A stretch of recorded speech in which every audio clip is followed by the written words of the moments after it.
Hello traders. सो आज Nifty ने life time high achieve किया है 24,635 और एक काइंड ऑफ डोजी कैंडल इसने यहाँ डेली चार्ट पर डिजाइन की है। अब 15 मिनट्स पर हम लोग जाते हैं तो ये थोड़ा सा स्ट्रगलिंग फेज था आज निफ्टी का। लाइक स्टार्टिंग गैप अप होने के बाद नीचे सेलर्स ने इसको ट्राई किया, देन बायर्स ने slowly slowly slowly up move try किया और एक हाई लगा के लाइक 130 के बाद ये फॉल हुआ। इसको 1 मिनट पे हम लोग समझते हैं तो यहाँ क्लियर थोड़ा सा समझ में आएगा। थोड़ा सा इतना ईजी नहीं था निफ्टी के लिए अपसाइड जाना। यहाँ ओपनिंग हुई, फॉल हुआ, यहाँ काफी स्ट्रगल कर रहे हैं बायर्स और सेलर्स ट्राई कर रहे हैं नीचे लाने का। ये बायर्स अप मूव लेकर गए, देन सेलर्स नीचे लेकर आए, फिर बायर्स अप मूव और यहाँ बायर्स ने ट्राई किया, एक अपसाइड मूव दिखाया और सेलर्स ने फिर ड्रॉप कर दिया। और ये ट्राई बायर्स और सेलर्स का चल ही रहा है। और यहाँ जब लाइफ टाइम हाई यहाँ पर फिर एक बार अचीव हुआ तो उसके बाद से सेलर्स ने इसको पूरी तरह से फॉल करवाया। ये यहाँ पर ये फॉल आया, थोड़ा सा बायर्स ने ट्राई किया, अगेन फॉल। तो अब कल निफ्टी क्या कर सकता है वो हम लोग देख लेते हैं। सो एक चांस तो ये है कि ये कुछ ट्रेंड लाइन को ऐसा ब्रेक करके अपसाइड जाए,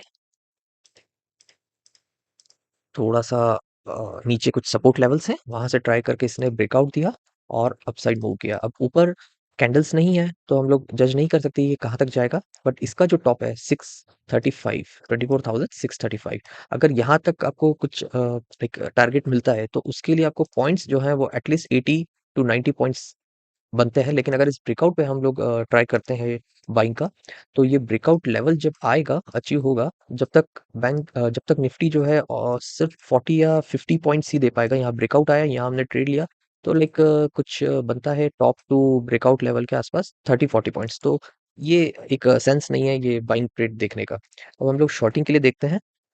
शॉर्टिंग के लिए वेट करना पड़ेगा। देखो अगर ये एक सपोर्ट है इसके पास, निफ्टी के पास, उसके बाद ये एक बड़ा सपोर्ट है, प्लस अगर मैं ट्रेंड लाइन ड्रॉ करूँ यहाँ 15 मिनट्स पर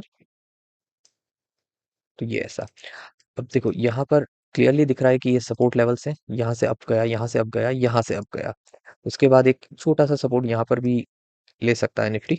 अब हम लोग क्या ट्राई कर रहे हैं कि अगर ये ट्रेंड लाइन ब्रेक करे तो आप देखो यहाँ सिर्फ 30-40 पॉइंट्स के आसपास, यहाँ 570 के आसपास से 537, लाइक 40 पॉइंट्स के आसपास फिर एक सपोर्ट है। अब यहाँ अगर इस सपोर्ट को ब्रेक करता है समवेयर अराउंड 530 पे, तो नेक्स्ट इसका सपोर्ट फिर है 500 के आसपास जो कि ग्राउंड नंबर है। तो ये जो लेवल्स हैं जहाँ शॉर्ट हम लोग नहीं देख सकते हैं, क्योंकि यहाँ पर सपोर्ट्स जो है बहुत नियर बाय हैं। जैसे ये फॉल किया ये सपोर्ट की तरफ आ रहा है, फिर ये फॉल किया तो ये सपोर्ट की तरफ आ रहा है। और एक फीबो लेवल भी हम लोग लगा लेते हैं। फॉर एग्जांपल मैंने यहाँ से ड्रॉ किया तो टॉप तक मैंने यहाँ लगाया फीबो। और तो वीवो के जो सपोर्ट्स हैं जैसे 23% जो कि है 519, यहाँ पर एक सपोर्ट है, ये पहले से सपोर्ट हमने ड्रॉ कर रखा है। उसके बाद 38% के आसपास सपोर्ट है और ये जो हॉरिजॉन्टल सपोर्ट कैंडल्स ने बनाए हैं वो भी सपोर्ट है। तो ये ट्रेंड लाइन को ब्रेक करना और फॉल करने पे शॉर्टिंग अपॉर्चुनिटी देखना सेंस नहीं है, बिकॉज बहुत नियर बाय सपोर्ट है। चांसेस आर वेरी हाई कि ये थोड़ा सा आपको ड्रॉप करते हुए दिखा है, सपोर्ट ले और सीधे ऊपर, तो फिर उसमें स्टॉप लॉसेस हिट होंगे। तो बेस्ट अपॉर्चुनिटी कहाँ बनती है इसकी, ये फीबो मैंने फिर से नीचे से ड्रॉ किया है। तो बेस्ट अपॉर्चुनिटी शॉर्टिंग की ये जो लेवल है, ये लेवल, ये लेवल क्या है, फाइनली 38% है। और उसके बाद जो एक फाइनल लेवल है 50%, इसको भी मैं और ड्रॉ कर देता हूँ एक इस पे एरिया। ये this is the final level for Nifty. जो जितना बायर्स को सपोर्ट लेना है फॉल करके यहाँ तक ले सकते हैं, यहाँ से ऊपर जाना है तो ठीक है। बट अगर यहाँ से स्ट्रगल होता है, वो लेवल मैं मार्क कर देता हूँ 24,390। अगर इस लेवल को ब्रेक करता है तो हम लोगों को इजीली 24,240 के आसपास लेवल, ये जो सपोर्ट्स हैं यहाँ पर हम लोग अचीव कर सकते हैं। अब 618 को थोड़ा सा इंपॉर्टेंस नहीं मिलेगा, बिकॉज ये बहुत सारे सपोर्ट्स को तोड़ता हुआ, सेलर्स जो है बहुत सारे सपोर्ट्स को ब्रेक करके इस 24,390 के लेवल को ब्रेक करेंगे तो फिर 618 के आसपास आकर वो और थोड़ा सा ये जो हॉरिजॉन्टल सपोर्ट है यहाँ तक लेके आ सकते हैं। यहाँ मैंने मार्किंग कर दी है, सब कुछ हम लोगों ने इरेज कर दिया है। और टू 24,390 को ये ब्रेक करता है तो 24,240 के आसपास का टारगेट मिल सकता है और 150 पॉइंट्स हम लोग अचीव कर सकते हैं। और इसके अगेंस्ट में स्टॉप लॉस जो होगा वो कैंडल्स पे डिपेंड करता है, but not more than 90, 150 points है तो आई थिंक 90 पॉइंट्स के आसपास का स्टॉप लॉस, या थोड़ा बहुत और ऊपर 100 के, 100 भी थोड़ा ज़्यादा ही हो जाएगा, बट 90 टू 100 पॉइंट्स के आसपास का स्टॉप लॉस होना चाहिए। तो आई होप कि ये निफ्टी क्लियर होगा जैसे ही ये 50% फीबो का लेवल ब्रेक होगा। ये 390 बेस्ट अपॉर्चुनिटी रहेगी जो आपको 24 टू 40 तक लेके आ सकती है, 150 पॉइंट्स। अब बैंक निफ्टी देख लेते हैं।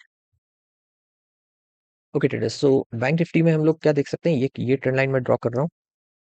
ट्रेंड लाइन तो ज़्यादा इफेक्टिव नहीं है बिकॉज यहाँ पर बहुत ज़्यादा गैप आ गया और यहाँ काफ़ी सपोर्ट ले लिया। तो बैंक निफ्टी में हम लोग शॉर्टिंग अपॉर्चुनिटी देखते हैं कहाँ मिल सकती है। तो बैंक निफ्टी ने हम यहाँ पर जो है ये लेवल पे काफ़ी अच्छा सपोर्ट लिया है।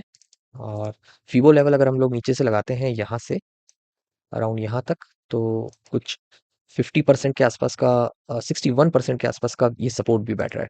तो अब बैंक निफ्टी जब इस लेवल को ब्रेक करता है, लेवल कौन सा है 52,140, और फिबो का 618% लेवल है 52,151 के आसपास। तो हम लोगों ने 2 पॉइंट्स और नीचे ही रखा है। तो जब ये लेवल ब्रेक करता है तो बहुत सारे सपोर्ट्स ब्रेक हो जाएंगे और buyers at least I think give up कर देंगे। तो थोड़ा सा रिटेस्ट या जैसा भी है, रिटेस्ट नहीं भी करता है तो शार्प फॉल करके भी नीचे आ सकता है। तो आई बिलीव कि ये जो सपोर्ट्स हैं देन ये वाले यहाँ तक टच कर सकता है बैंक निफ्टी। इसको भी मैं मार्क कर देता हूँ 51,870 के आसपास। अभी सारी चीजें हम लोग डिलीट करते हैं। सो 52,140 पर शॉर्टिंग अपॉर्चुनिटी देख सकते हैं। कुछ ब्रेकडाउन्स होने चाहिए और बेस्ट अपॉर्चुनिटी होनी चाहिए शॉर्टिंग की। सिर्फ लेवल ब्रेक हो गया 140 और मार्केट थोड़ा सा नीचे जाके अपसाइड गया तो सेंस नहीं है उसको। लेवल ब्रेक होने के बाद एक ब्रेकडाउन कुछ इस तरह से मार्केट चल रहा है, पूरा ट्राई कर रहा है और फिर फॉल देता है। तो यहाँ का इसने ऐसा ब्रेकडाउन दे दिया और वॉल्यूम्स अच्छे आ रहे हैं। मार्केट काफी ऊपर से ट्राई करते हुए गिर रहा है। यहाँ पर भी काफी स्ट्रगल किया बायर्स ने इस इंपॉर्टेंट लेवल को संभालने का, नहीं संभाल पा रहे हैं। ब्रेकडाउन आया, शॉर्टिंग अपॉर्चुनिटी आई और फॉल कर गया। तो ऐसे किसी ब्रेकडाउन पर हम लोग शॉर्टिंग अपॉर्चुनिटी के साथ इसको 52,140 पर ब्रेक होने के बाद शॉर्ट कर सकते हैं। 51,870 के आसपास का टारगेट मिल सकता है। 270 पॉइंट्स के आसपास का टारगेट है, तो 190 के आसपास का स्टॉप लॉस होना चाहिए, 180 190 के आसपास का। तो 1.5 आरआर रेशियो के साथ हम लोगों को शॉर्टिंग मिल सकता है। अब बाइंग के लिए देख लेते हैं। बाइंग के लिए ये जो पहले रेंज बनाई थी बैंक निफ्टी ने, तो आई थिंक ये रेंज को क्लियर करना बहुत ज़रूरी है। तो ये लेवल समवेयर अराउंड 52,650 या इवन 700 के आसपास आता है। यहाँ मैं मार्क कर देता हूँ 52,650 और 52,700। ये लेवल जब ब्रेक होगा विथ प्योर पावर, यहाँ पर सेलर्स ने काफ़ी ट्राई किया नीचे करने का, ऊपर नीचे हुआ पूरा पावर के साथ। जब ये 700 या 650 लेवल को ब्रेक करता है तो अपसाइड जाने के चांसेस हैं। और फिर ये लेवल्स जो हमारे पास ऑलरेडी है, वो लेवल है 53,000 के आसपास।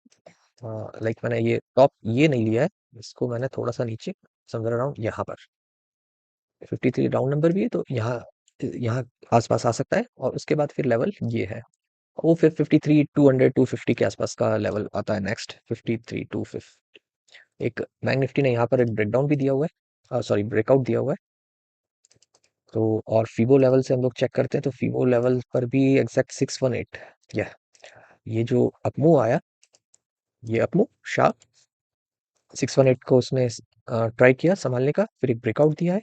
उसके बाद ये रीटेस्ट हो रहा है एंड देन ये अपमूव दिखा सकता है। बट यहाँ पर जो अपॉर्चुनिटी है बाइंग की वो यहाँ नहीं बन सकती है रिटेस्ट लेवल पे, बिकॉज मार्केट के रिजेक्शन लेवल्स के आसपास है। तो ये थोड़ा सा ऊपर जाके फिर ड्रॉप कर सकते हैं सेलर्स, बिकॉज ये रिजेक्शन लेवल ब्रेक होना बहुत जरूरी है। उससे पहले जो भी अपॉर्चुनिटी मिलती है थोड़ा सा रिस्की होती है।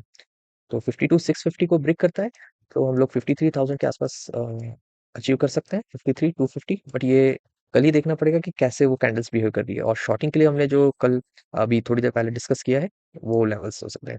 Okay, thanks for watching.